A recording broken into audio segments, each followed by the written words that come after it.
Hey guys, Tom Davis here, America's Canine Educator. Today I'm going to be talking about something that we use every day with our dogs, regardless if we know it or not. It's relationship building. It's something that we can utilize, and it's also something that we can damage dogs with. So today we're going to be talking about food drive. The food drive is pretty relevant in most canines for the obvious reason. So today we're going to be talking about the pros and cons of it, how to use it, how to apply it, how not to use it, how to take it away, etc., and use it to our advantage, and also how it could be used to our disadvantage. I guess every trainer has a different way of doing things. Every person that works with animals has a different way of doing things. It's called style. It's called, your own special sauce, and everyone has their own way. And if you don't, then I don't know. It shouldn't be. Cookie cutter, clean cut.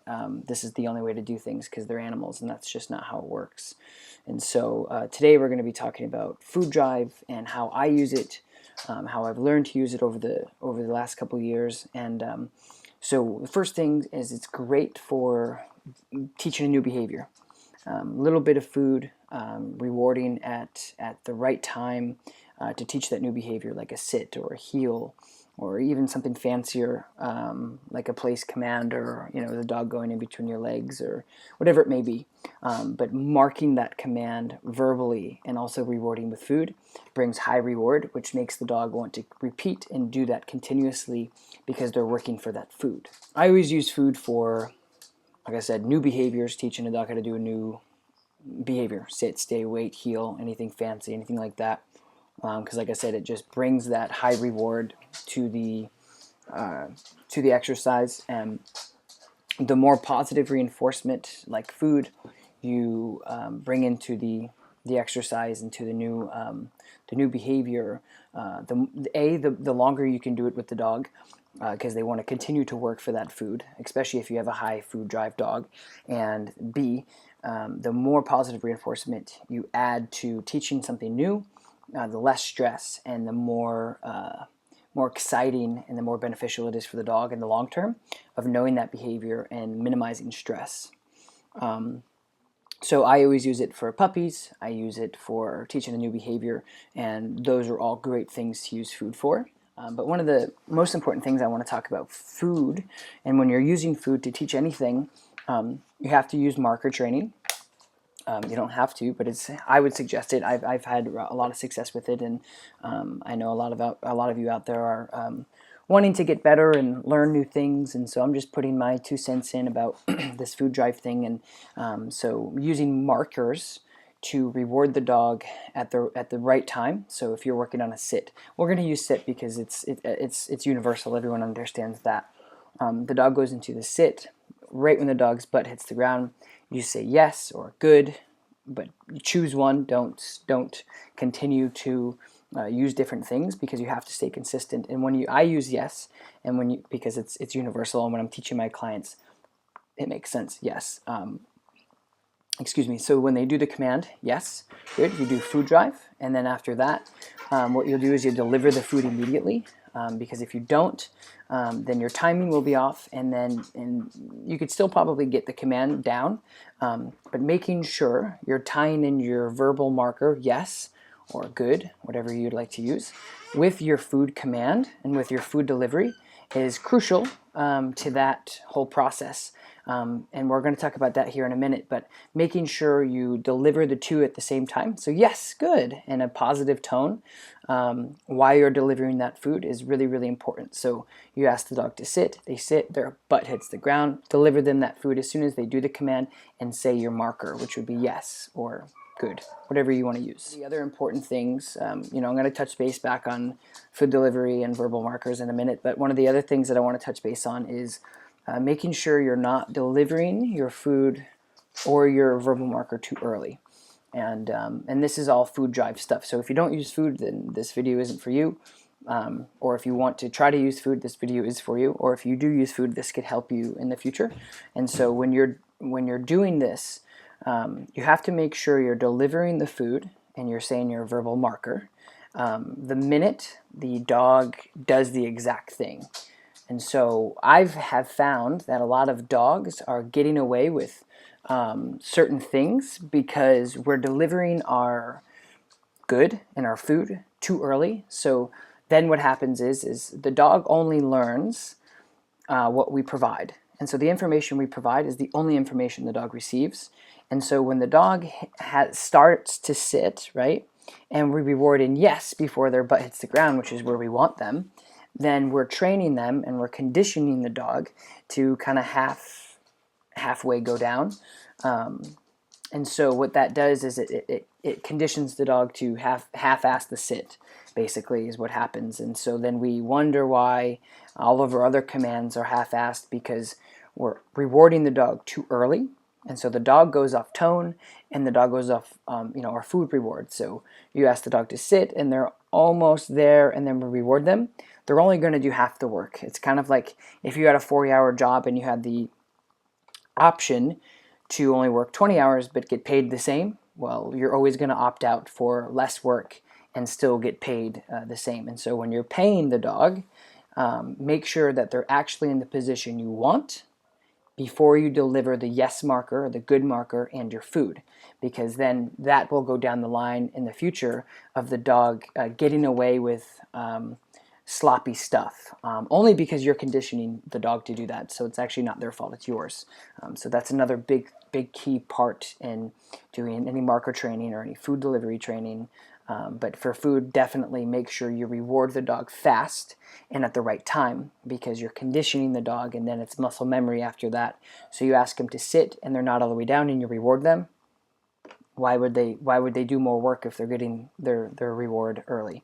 Like I said, it's like doing 20 hours a week versus 40 and getting paid the same.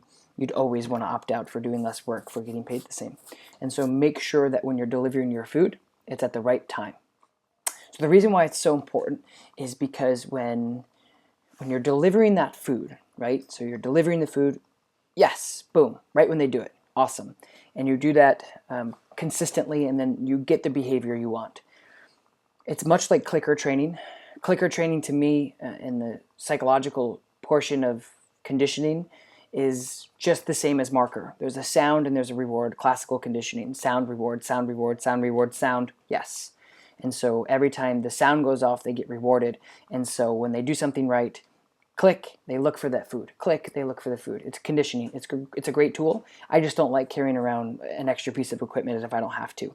So I'm doing my own clicker training by conditioning the dog to yes, reward, yes, reward. And so with that being said, put it this way, if you do yes, reward 10 times, yes, reward, when they're in the right position, when you're out training and you don't have food, and you say yes, and you give the dog a quick pat on the chest or the head, good job, they're going to feel like they did the right thing. And so making sure you're doing what I do with my puppies and my dogs is I deliver 50% of the time. Yes, food. Yes, good. Yes, food. Yes, good. And I'm giving pats when I'm saying good. Behind, like I said, yes, food, yes, food, yes, food.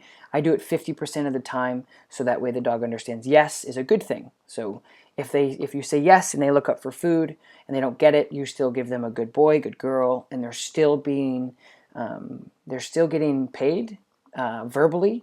And I think it's important to have a verbal payment for your dog, because I see a lot of dogs come in here that will only work for food because you condition them that way. So the only way they get paid is through food, which is a problem, because if you don't have food, then the dog doesn't understand they did the right thing. And so rewinding to yes, food, yes, good boy, pat, yes, food, yes, good boy, pat. If you say yes and then pat the dog, good boy, they still know that they did the right thing. However, if you do yes, food, yes, food, yes, food, and nothing else, and you don't have food, then you just conditioned the dog to do a sit. They don't get paid for it, and then they get confused because they didn't get paid for what you asked. Now, that's not with every dog. Some dogs just condition sit, yep, I know it, no big deal.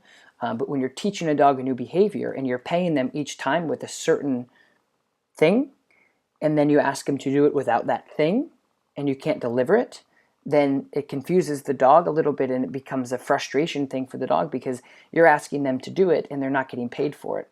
And so make sure you're intertwining a verbal, yes, good, just a pat. It's dogs like verbal verbal conditioning as a positive reinforcement just as much as food.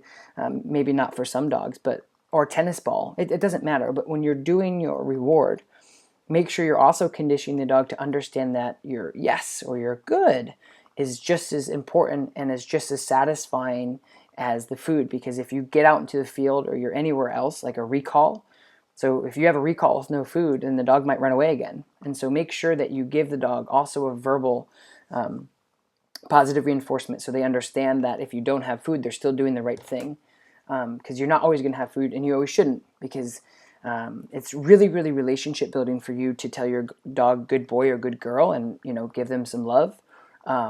Because if you don't, and you solely base your reward system off another item such as food, then they're not really working for you. They're working for the food. So they're not actually doing the command for you, which they should be in the long run.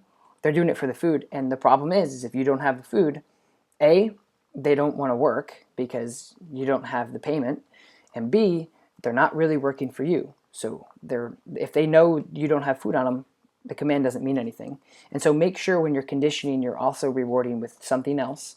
I suggest a verbal and or good boy, good girl, pat on the head, and that'll help out a lot in the long run to develop your dog or your puppy in the right direction. Know your breed, know your dog, know what they're going to work for. But the important part about this video is making sure you're also doing a verbal marker or a verbal command or a verbal positive reinforcement over that, and doing it half and half so the dog knows, oh, I did it right. Because if you pay the dog with food every time, they're just not going to understand that they did the right thing in the future if you develop them with just food-motivated training. So that's why I wanted to make this video. Hope everyone's doing well.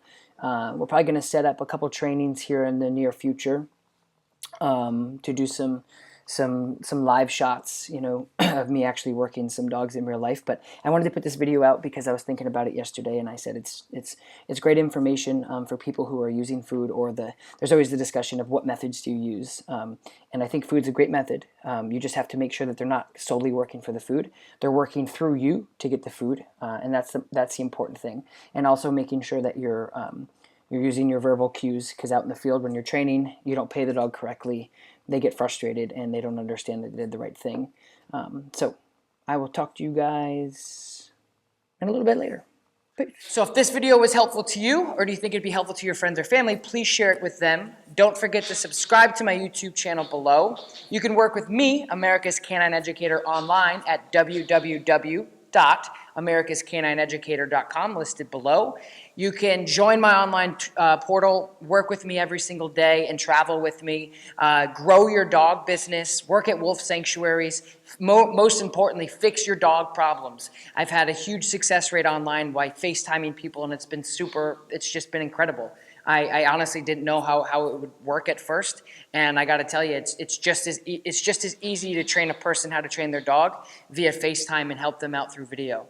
So thank you guys so much for your valuable time. Don't forget, every single Monday I'm going to be doing this on my YouTube channel. So you keep asking questions, and I'll keep answering them. Whoa, oh, oh, oh.